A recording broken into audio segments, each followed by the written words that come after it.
lubbuun baduun qabsoo keenya laaffisu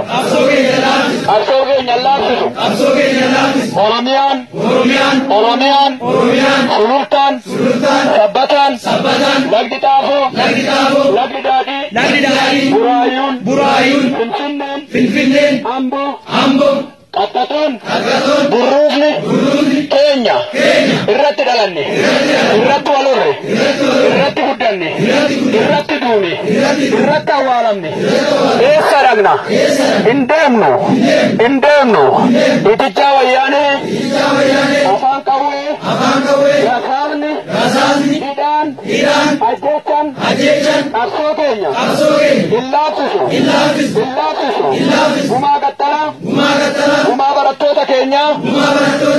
gumaa naggasaa wagii ni baasna malee hin nyaannu yoo gumaa nyaanne lafee qabsaa'ota keenya qoraattii ta'ee nu haa waraanu dhiigni ijoollee keenya galaana ta'ee nu haa fudhatu waadadha wal hin basaasnu walirratti hin gannu walirraan dheechinu walirratti duuna waadadha dhiiga qaxxalaan lafee qaxxalaan dhiiga ijoollee keenyan dhiiga barattoota keenyan dhiiga barsiisota keenyan dhiiga doktoroota keenyan dhiiga qotee bultoota keenyan dhiiga naggasaa wagin dhiiga eebbisaa addunyaan